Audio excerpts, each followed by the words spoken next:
Welcome to the Disney Wedding Podcast. This show is brought to you by Carrie Hayward's Fairy Tale Weddings Guide, the only guidebook and bridal organizer tailored exclusively to Disney's fairy tale weddings at Walt Disney World.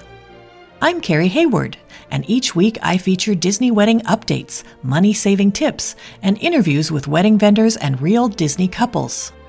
I also cover honeymoons, anniversaries, and engagements at the Disney parks and resorts. Join me now as the Disney Wedding Podcast celebrates romance at Disney destinations.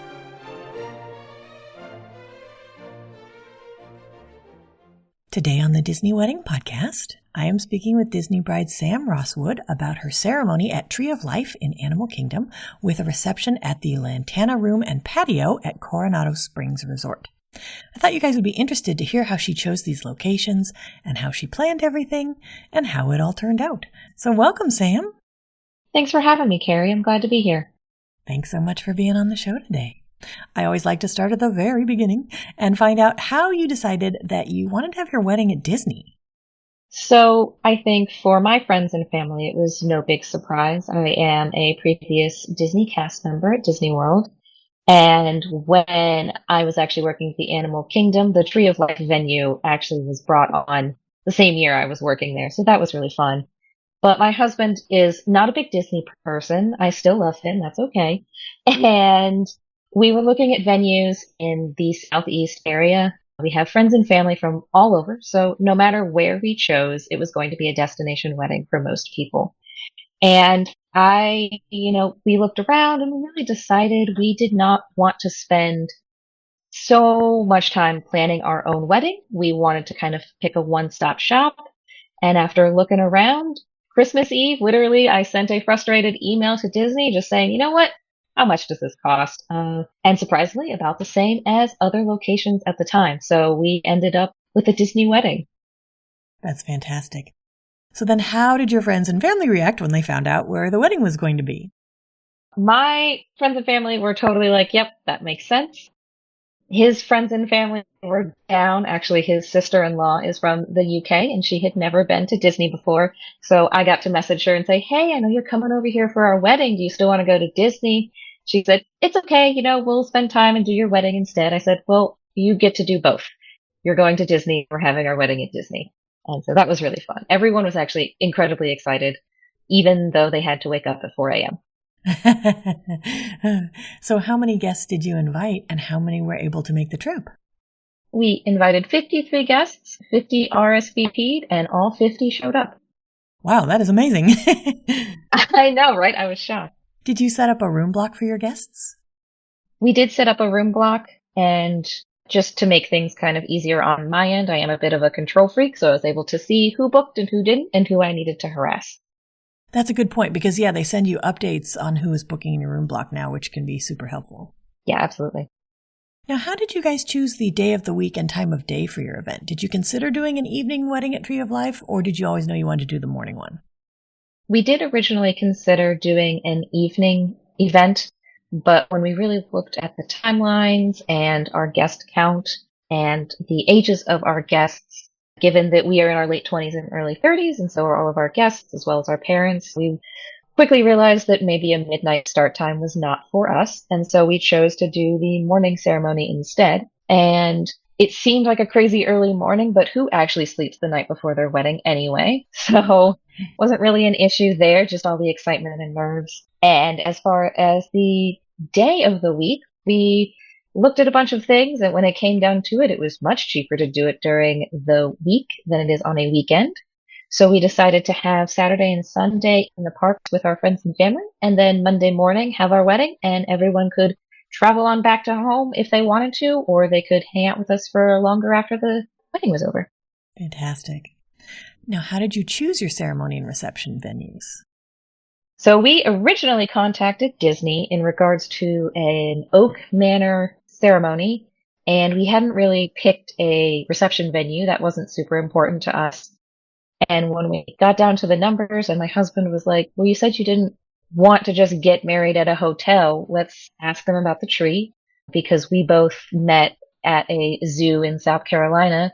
So Animal Kingdom is really, one of our favorite places at Disney. So we asked them about the tree and it ended up being kind of in budget. So we just went for it. That's wonderful. How did you choose the Lantana rooms at Coronado Springs for the reception? So we had originally had Ariel's picked out as our reception venue, and then we picked out another one of the rooms in Coronado. And then our wedding was in November, and we went to the tasting the, July before that. And while we were there, I figured, well, it's a, convention center. Most of these rooms were open anyway. So we peeked around and looked around, and the Lantana rooms, we were actually able to get both the indoor space and the patio space in case of weather.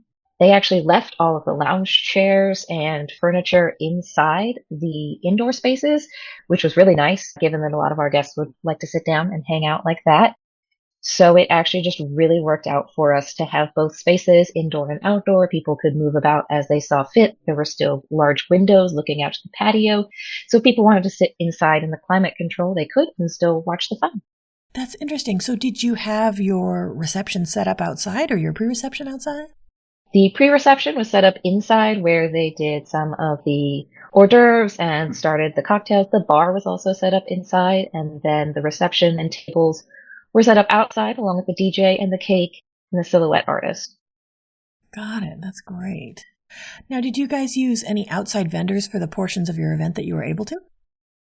The only outside vendors we used were photography and videography. Photography was Christina at Wild Whimsy, and for videography, we used Michelle Laxon. Wonderful. Okay. Now, how did you choose your officiant?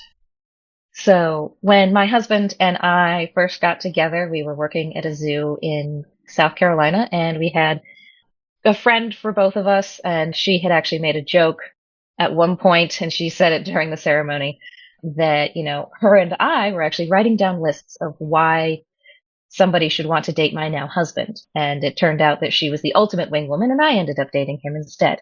So the list did work, and it was really a no-brainer for us that she would officiate our wedding. That's great. Did you guys add any kind of entertainment to the ceremony or the reception? Yeah, so we added the black and white silhouette artist. We toyed around with a couple different ideas, including characters, and we really just wanted something that was very unique, but not so in-your-face Disney, since we did have that entire tree already at our ceremony. And so we chose a silhouette artist that gave people something to take home and acted as a favor. It also acted as our guest book. And the next morning, my husband and I had a fun time trying to figure out who was who on the silhouettes. Did you guys add the Awakenings light show to the tree for your ceremony? We did not. We went with just the standard lighting package, which actually looked way better in person than the photos that Disney provided. That's interesting because people have always been a little bit concerned about the lighting there, and now Disney has started to include standard lighting with the ceremony venue fee, but then it sounds like they have some other options that they offered you for like more upgraded lighting? Yes, so they offered some colored lighting upgrades, and then there was another tier after that, and then there was the Awakening show, and it all just got too complicated, and we said, nope, just going with standard, and we have a wonderful photographer who will make that work no matter what it looks like, and she did. That's fantastic. Now, do you have any menu items or cake flavors that you would recommend? Because our wedding was at dark 30 and our reception started at 7 a.m. We actually didn't serve the cake that we did cut. Instead, we had school bread and zebra domes for our dessert, which is amazing, excellent, perfect. And for our menu items, my husband is a wonderful home chef, and his favorite thing in the world is confit duck. So we actually had eggs Benedict with confit duck and a half version of the Sanaa bread service from Animal Kingdom Lodge. So sky really is the limit with the menu at Disney. That's great. Did you guys add any other events around your day, like a dessert party or a welcome party? We did not have any official events, but we did have some informal welcome party, dessert party, and park hangouts. Oh, that's fun. What kind of stuff did you do? So on Saturday, we invited all of our friends to come with us to start the day in Animal Kingdom and the day at Magic Kingdom and enjoy the fireworks. And we used the park hopper options that are provided through the room block for that. And then on Sunday, we had kind of just a resort hangout day. We hung out by the pool at Coronado Springs, where our room block was, and lots of people played volleyball in the beach volleyball area, hung out, got some drinks, sat by the pool. And then when the Dahlia Lounge opened, we busted down their doors and kind of took over that space for a little bit, which was nice to be able to kind of see all of our friends and family because they'd all had traveled. It gave people a price point at every budget. If they still wanted to come see us, there was no big, ticket fee that they would have to pay to get into the parks by us being at the resort. And then after our wedding on Monday evening, we all headed over to Epcot to utilize the after 5 p.m. tickets. Oh, that's great. And for listeners who are curious, when you do a wedding and you set up a room block, you are given a discount off of any park hopper ticket. And then you also have the option to purchase after 1 p.m. or after 5 p.m. tickets to the parks. And I have information about all of that in Chapter 1 of the Fairy Tale Weddings Guide. So can you give me a timeline of how your wedding day ran? Yeah. So bright and early, well, dark and early, we kind of woke up around 2 or 2:30 in the morning. We did not have a bridal party. It was just myself and my husband. So we both kind of got ready together, got to spend those hours, just with the two of us before the chaos started. And he headed downstairs to meet the photographer. I put on my dress and we went downstairs probably around 4 o'clock for our first look to meet our photographer and our videographer as well. By 4:30 in the morning, we were in the limo heading off to Animal Kingdom. And we got into the park itself probably close to 4:45 and took some photos in front of, there was the Christmas tree that was set up out front, even though it was early November. So we got to do our Christmas card photos early. And then we headed into the park, got some photos in front of the tree, hid away in one of the gift shops. Our guests all arrived around 5:15. Everything started at exactly 5:30 for the ceremony, finished that up in about 20 or 30 minutes. Everyone got back on the bus to head back to the Coronado where our reception was.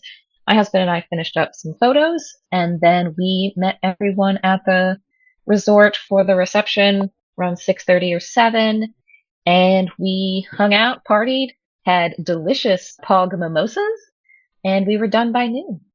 That's fantastic. When you guys were planning, what were some of the most important aspects to your event where you focused your attention or your budget? The most important thing that we focused on was time with our friends and family. It's, really rare that you get everyone in one room from all across the country and even all across the world to hang out. So we really wanted to make sure we built in lots of time to give people the opportunity to see us, to hang out.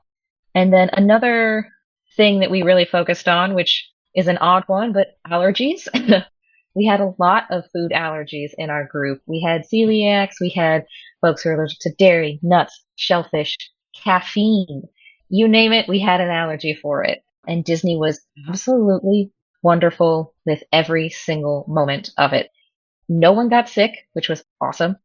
And everyone had something to eat, which made me feel really good because these people have traveled to hang out with us. So we wanted to make sure everyone had something that they could eat and that they really enjoyed. And I'd say the third thing that we really prioritized was not having too many events that would stress us out, being able to enjoy the time with our new spouse, with each other, and really just being able to soak in every moment of our crazy, hectic Disney wedding.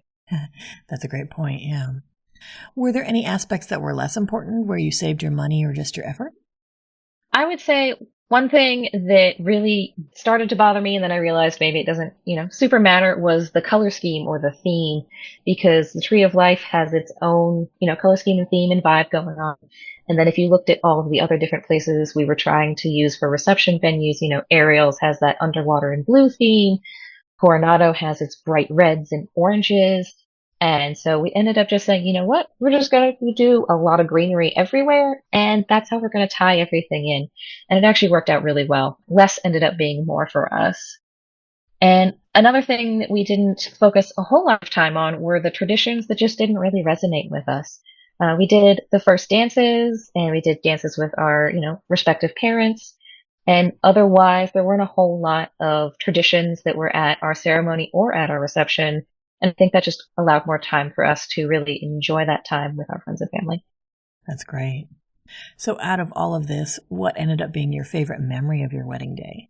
I think my favorite memory was leaving. The ceremony was over, all the photos were over, our guests had left, and we are leaving Animal Kingdom, and the sun is rising, and it's just me and my husband, and we're getting to enjoy the park all on our own.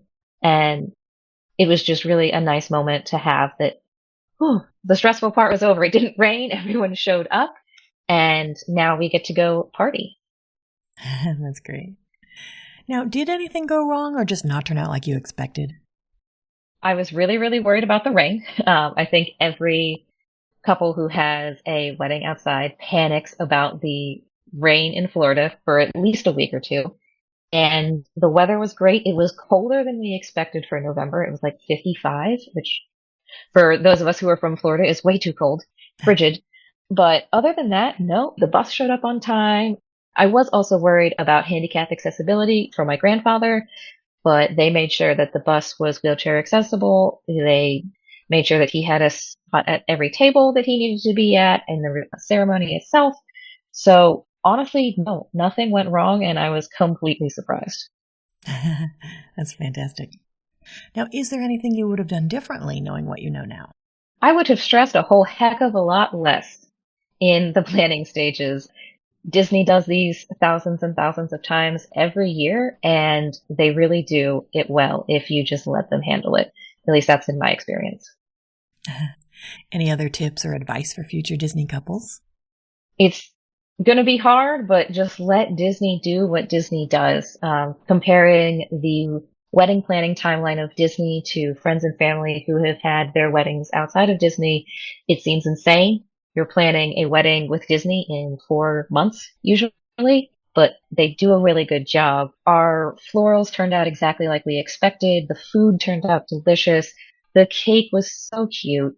And it really seems insane to plan it in a few months, but if anyone can do it, it is Disney. That's great advice. Well, Sam, I think you've offered a lot of great tips and advice for anyone who's interested in getting married or having a vow renewal at Walt Disney World, and I appreciate you taking the time. Thank you so much, Carrie. That's our show for today. I'm your host, Carrie Hayward, inviting you to join me again next week for another episode of the Disney Wedding Podcast. Past shows and tons of photos for each episode are available on my website, DisneyWeddingPodcast.com, or listen in your favorite podcast app. And for instant answers to all your Walt Disney World wedding questions, check out Carrie Hayward's Fairy Tale Weddings Guide, available as an interactive ebook with continual free updates at fairytaleweddingsguide.com.